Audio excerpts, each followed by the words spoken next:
Alright guys, in this week's video, we're going to talk about, the difference between where International Harvester was in 1961 and where John Deere was in 1961. I guess here in the viewfinder, we're looking at basically from 1953 until 1967. All of John Deere's modern farming catalogs. I don't think, I guess I would have to look. I don't think I have anything that old of, actually I might, of Case IH. There we go, a 64, a 66, 86, another 86, another 86, and an 83. So no, I don't have anything that's going to talk about the 460 in an IH realm. So I don't even think I got any literature on anything to do with a 460. But anyways, I guess that dabbles into my literature collection here. So with that stuff there, I'm able to gather a lot of information, and this is how I'm able to collect stories and stuff or facts that Deere's putting out. I guess just so you can see the John Deere collection. This is basically everything I've got. Just pull magic catalogs out, and it ranges from anything. I've got a lot of stuff on the Generation 2 tractors. Basically everything 30, 40, 50, 55 series. A lot of 2-cylinder stuff, matched working equipment. And then some of my favorites is this threshing catalog. Someday I'll feature this one in one, but this threshing rig was actually owned by some people here in Worcester. They owned a dealership. So, and I believe, well, here's a McIlvain. That would have been a later dealer, I believe, in our area. But this would have been Roy Kahn's thrashing rig, which would have been Kahn & Sons, I believe. So, and it's a very interesting, right here it says, Roy Kahn of Worcester, Ohio, satisfied owner of a John Deere thrasher. So I've got 2 or 3 of these. To me, it's just a great part of John Deere history that I'm trying to preserve. So anyway, without me wasting more time rambling, like always, let's get right into this. So, I guess out of all these, I had them all spread out just so I could dig out this 1961 Modern Farming book. I guess I'm going to cover the John Deere stuff, take a break, go outside. We're going to talk about the 460 and probably the 3010, because both those tractors were very compared to each other in horsepower-wise and everything. So I guess let's dig right into the Modern Farming 1961. Hopefully there's not too bad of a glare, and don't make fun of the carpet. This was my grandparents' house, and I just bought it, and well, it's still living in 1980. So anyway, so here we have this catalog. Let's back up. This catalog, oh, there's not a print date on it, but in 1961, the new generation of tractors was unveiled, and that would have been the 3010 or 2010, 3010, 4010. And I think later on the 5010 arrived, but I don't think that was in 61. So I'm going to try to find, okay, so row crop tractors. I'm going to try to just briefly leaf forward here until, okay, so 2010 and 3010. And it basically gives a description. Like the 3010 was offered in LP gas, and it was offered in diesel, and then it was offered in regular gas. So it was also offered as a standard tractor, And we're going to skip over the 1010s and the 2010s. Oh, I guess, and the 8010 is also featured in this book. And of course the 4010. So anyway, I gotta there's some plows, matched working equipment, yada yada yada. Someday we don't have time to go over that, or this video is gonna be like a 3-hour long video. Loaders, cotton combines. I thought there was better. Okay. So I'm not finding exactly what I wanted to find. But anyway, we'll try to skip back here to the beginning where it actually talks. Okay, so I guess as a 3010, a 3010 would have been around 50 horse. 3010 was a 4-cylinder. Like I said, they offered it in multiple configurations. The 3010 was capable of running a 540 and 1,000 PTO. An International Harvester 460, I don't believe was. An International Harvester 460 was offered in, I guess, just basically a 540. So a 3010 was offered in an 8-speed synchro range transmission. And basically the 8-speed synchronized transmission was, you had 4 ranges and a high and a low, basically, and that got you your gears. All the John Deere tractors were, well, 3010, 4010. They were all hydraulic steering. You could get them in tricycle front end, you could get them in wide front end, but there was no mechanical linkage. As the 460, I guess we'll back up. The 460 was I believe it was a 5-speed transmission, and you had a reverse, but you had a TA with that. So you were able to, while lugging, you were able to pull a lever, and that divided your power. So anyway, 3010 and 4010, they're basically built to do everything. The 3010, oh, I guess that's standard. What I do, already passed my page. 3010, you could, yeah, new 3010. It turns a top-notch work with 4-bottom plow. That's probably pretty stout. I mean, that's stretching your nose out there. 4-row cultivators, 6-row planters, 18-inch drop clearance axle. Wait a minute, where'd that at? 60 1/4-inch hood line height is available with long or short wheelbase. The new John Deere built variable speed diesel gasoline LP engines give you choice in speeds from 600 to 2,500 RPMs. The new synchro range transmission provides 8 forward selections and 3 reverses. And it was also standard with your category 1 and 2 3-point hitch. So basically, in 1961, John Deere unveiled probably one of the most popular, iconic tractors ever known, which eventually turned into the 20 series, which was a completely different animal. It was upgraded, built heavier, different PTO. But anyway, so the main point of this video is I want to sit down and I want to talk about, when we go outside, the difference between the 460 and the 3010. User conveniences, and I guess my point is how much further advanced a John Deere was than International Harvester at the time.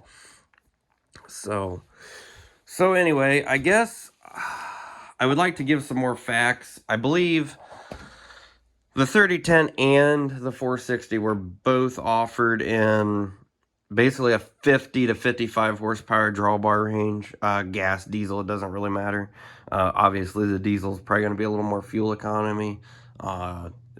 It's probably just going to run better. The 460 had a 6-cylinder diesel engine in it. I don't remember the cubic inches. My 460 has a 282 out of a combine, so that's not really an apples-to-apple comparison. I believe the initial cost of a 3010 and a 460 were like $5,500, somewhere in there. Anybody can correct me on that too. So I guess before I ramble too far on and make this extraordinary boring, We're going to go out and we're going to sit on the seat of each tractor, look down the hood, look at the controls. I'm going to try to make that quick and go from there. So I can catch y'all in a bit. All right, so we're out in the building. I'm probably going to make this short and sweet because it is extra cold today, but I need to get a video put together so I can try to get back on my regular schedule of posting. So this is my 460. I can't tell you what year it is. Apologize for that. I should go back. The 460 was offered from like 1958 to 63. The 4010 was offered from 61 to 63. So there's a little bit of difference there. The 460 was definitely before the 4010, but the 4010 was much, much more superior. So with the 460, it offers a belt pulley as an option. 3010, it does offer a belt pulley, but they put those in the rear end. This particular 460 has a fast hitch, as my 3010, it has a 3-point. These were never offered in a factory style of a 3-point. So we crawl up onto the operator station. You're sitting as I would be sitting on it. The gear shift between your legs. Right there is the gear pad. So you can see this lever right here would be your TA. That reduces your power. You pull it to go slow. While you're going downhill, if it is pulled back, it will free travel. This is your PTO lever. It does have live PTO, as does the 3010. Power steering on this model. Throttle. This is your hydraulics. This one here raises and lowers your fast hitch, and these are two other auxiliary outlets. A lot of times when cultivating, this would be your right side, this would be your left side. Your dash, I mean, I'm going to get up here and show you how sucky the dash is to see it. Like when you're sitting here, you can't even see the temperature gauge. The temperature gauge is clear down there. Maybe it's in the wrong spot, but right, at least you can see the oil pressure. There's the view down the 460. Air cleaner right in the way, exhaust right in the way. So, not a bad ride. They ride good, they go fast. That's about all I've got to say about that. I would start it, but like I said, it is like 1 degree out, and I don't really want to be mean to it like that. So this particular machine, I'm gonna put my glove back on so you guys can sit right there. So this particular machine, it is offered in 15.538 rear rubber. Unfortunately, it has long bar, short bars on it.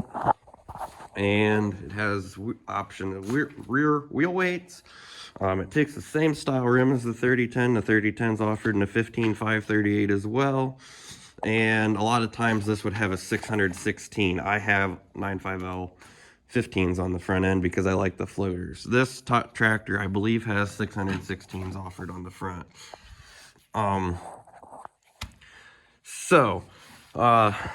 The 3010, it has a 4-cylinder engine. The 460 has a gas engine. The gasoline tank on a 10 series is located in the front. The fuel tank is offered underneath the hood right there. Cooling capacity, this tractor here sucks air from the front, brings it all from the front.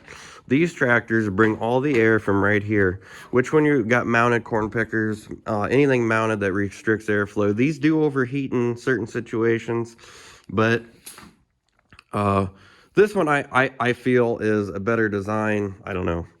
So, but this one and that one both sport the auxiliary or add-on whatever. Get it above the hood air cleaners, and we will attempt to climb up on the 3010. So the 3010, the controls wise, you can see the dash. You can actually read it really good. There's a lot less gauges, but there's a couple idiot lights. This lever here would control your PTO. This would be your throttle. This would be your gear shift. This would be 3-point, and this would be your first outlet. This knockout would be out if you had 2 outlets.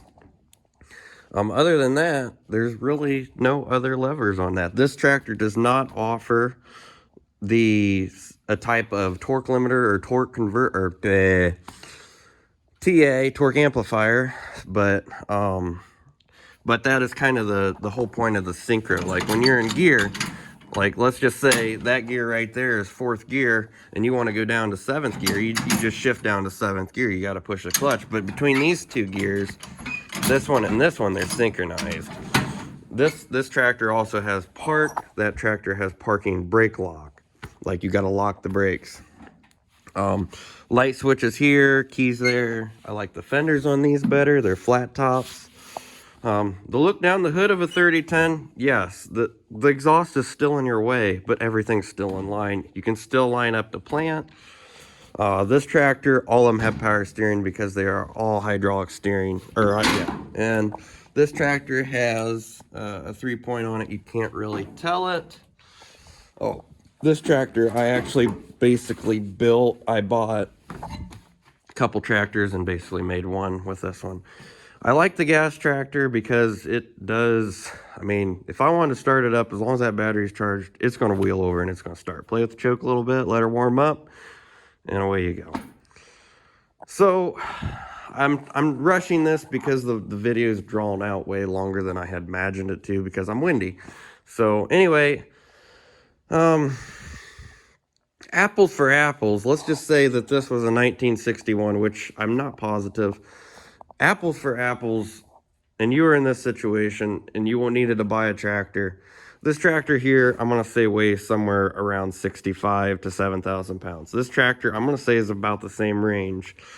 Judging by controls, user convenience, comforts, and all, my personal opinion is I think the 3010 wins. I think the 3010 offers way more qualities, way more user-friendly, way more the better ride. Obviously, that seat's not meant for a 10 series tractor, but in my eyes, the John Deere was way farther ahead. I believe John Deere had, I always get this confused. I think John Deere had open center hydraulics. Their hydraulics were faster, they were stronger, they were easier. This thing, you gotta wait for the fast hitch to come up. It's got closed center, I believe, unless I got them switched. Somebody correct me if I got them switched. But so I guess that's all. I mean, it's user opinion, but I feel that John Deere definitely had International Harvester beat coming into the new generation of tractors. Like I said, there's good things about International and there's bad things. Now, once they went to the 06 series, they tried to catch up with John Deere, and they tried to complete with the 806, 706 with the 4020. But John Deere basically made a couple models, and so yeah. So I guess without further ado, I will stop rambling now, and I just wanted to give a little bit of a comparison between a John Deere 3010 gas and my International Harvester Farmall model 460, and it is a diesel. So if I were to be apples for apples, if I were to select one of these tractors to run all day long, it would for sure be the 3010. Had it been a diesel, it would probably be more fuel efficient. I'd probably run it a lot more. But the 460, it's not very comfortable. It steers kind of a lot harder. So I guess that's what I got. I don't know. If you guys like these, maybe I'll do some more comparing on tractors. I don't have a whole lot of red stuff I can compare to, but we can talk about different years and like different modifications Deere did between the 10 and the 20 series and such like that. So alrighty, and that is enough rambling. This is probably going to be a 20-minute video, so if you've held on to the end, thank you very much. And I look forward to anybody that wants to subscribe, and hopefully they can enjoy the videos of all this antique stuff and go from there. So I guess we'll catch you all in the next one.